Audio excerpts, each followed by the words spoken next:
तो सबसे पहले बात कर लेते हैं आईपीएल 2025 के मैच नंबर 14 के लिए एम चिन्नास्वामी स्टेडियम की पिच रिपोर्ट के बारे में। तो अगर हम रीसेंट आईपीएल मैचेस की बात कर लें जो कि इस मैदान पर खेले गए हैं, तो आईपीएल 2024 के टोटल 7 मैचेस इस मैदान पर हुए थे, जिनमें से 4 मैच फर्स्ट इनिंग्स में बैटिंग करने वाली टीम ने जीते थे, जबकि 3 मैच सेकंड इनिंग्स में बैटिंग करने वाली टीम ने जीते थे।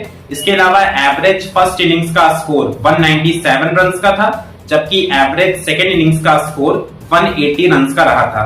तो आप इन आईपीएल 2024 में खेले गए मैचों के स्टैट्स से क्लियरली देख सकते हो कि हाल फिलहाल में एम चिन्नास्वामी स्टेडियम की पिच पर फर्स्ट इनिंग्स में बैटिंग करने में या फिर सेकंड इनिंग्स में बैटिंग करने में कोई बहुत ज्यादा डिफरेंस नहीं रहा है। इसी वजह से आईपीएल 2024 के दौरान दोनों टीमों ने लगभग इक्वल नंबर ऑफ मैचेस जीते थे।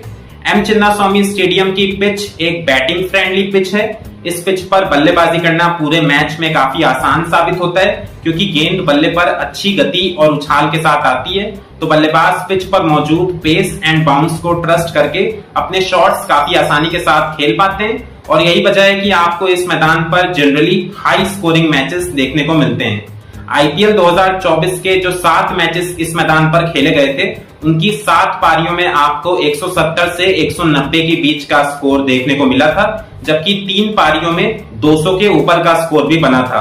इसके अलावा पिछले साल यानी कि आईपीएल 2024 के दौरान इसी मैदान पे एसआरएच ने आरसीबी के खिलाफ फर्स्ट इनिंग्स में बैटिंग करते हुए 287 रन बनाए थे 3 विकेट के नुकसान पे, जो कि आईपीएल इतिहास का हाईएस्ट टोटल भी है।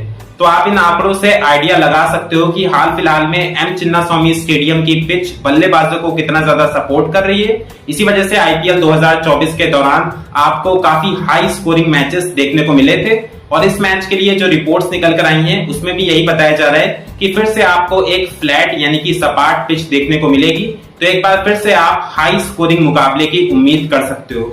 अब जिस प्रकार की स्ट्रॉन्ग बैटिंग लाइनअप आरसीबी और जीटी के पास मौजूद है, मुझे लगता है कि जो भी टीम इस पिच पर फर्स्ट इनिंग्स में बैटिंग करेगी वो कम से कम 200 के आसपास का स्कोर बनाते हुए नजर आ सकती है। अब बात कर लेते हैं बाउंड्री डायमेंशंस की। तो एम चिन्नास्वामी स्टेडियम ज्यादा बड़ा मैदान नहीं है।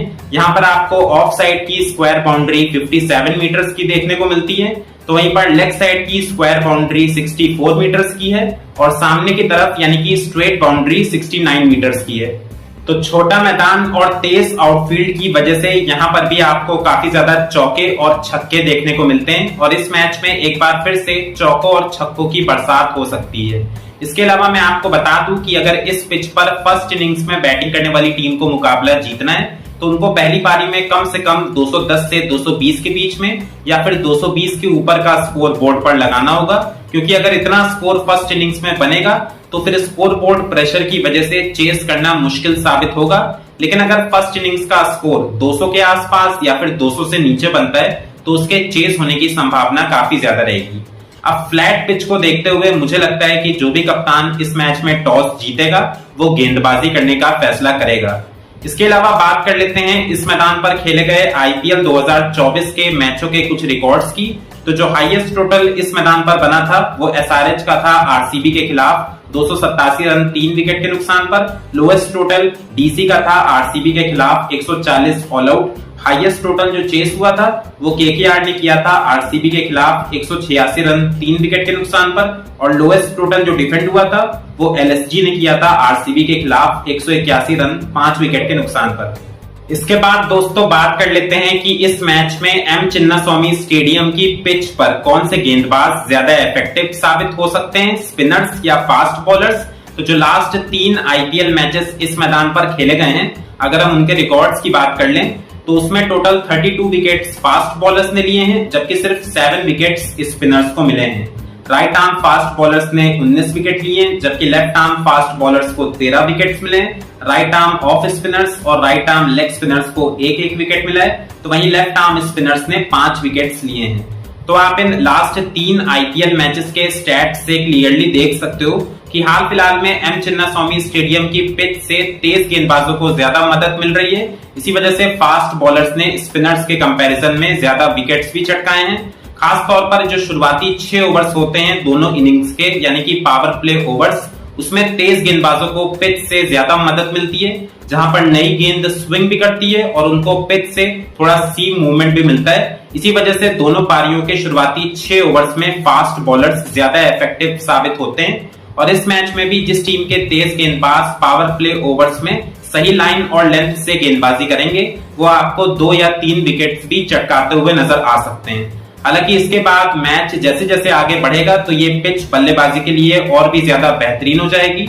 तो फिर मिडिल ओवर्स और डेथ ओवर्स में तेज गेंदबाजों को पिच से ज्यादा मदद नहीं मिलेगी और फिर वही तेज गेंदबाज इस पिच पर विकेट चटकाने में सफल होगा जो वेरिएशंस का इस्तेमाल ज्यादा करेगा, यानी कि स्लोअर डिलीवरीज और कटर्स फेंकेगा।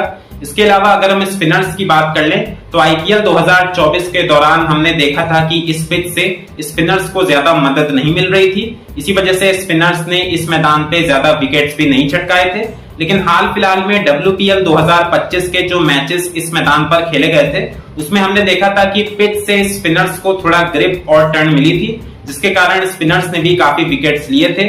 और इस मैच में आरसीबी और जीटी दोनों टीमों के पास कुछ क्वालिटी स्पिनर्स मौजूद होंगे, तो वो आपको मिडिल ओवर्स में 1 या 2 विकेट चटकाते हुए नजर आ सकते हैं।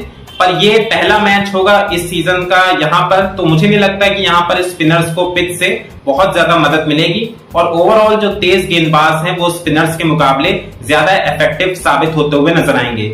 इसी वजह से दोस्तों मेरा आपके लिए सजेशन यही रहेगा कि अगर आप फैंटेसी 11 बना रहे हैं तो आपको अपनी प्लेइंग 11 में फास्ट बॉलर्स ज्यादा इंक्लूड करने चाहिए इन कंपैरिजन टू स्पिनर्स, और आप 3-1 के कॉम्बिनेशन के साथ जा सकते हो, जहां पर आप 3 फास्ट बॉलर्स और 1 स्पिनर को अपनी फैंटेसी 11 में रख सकते हो। एक स्पिनर में आप एक राइट आर्म लेग स्पिनर या फिर एक लेफ्ट आर्म स्पिनर के साथ जा सकते हो।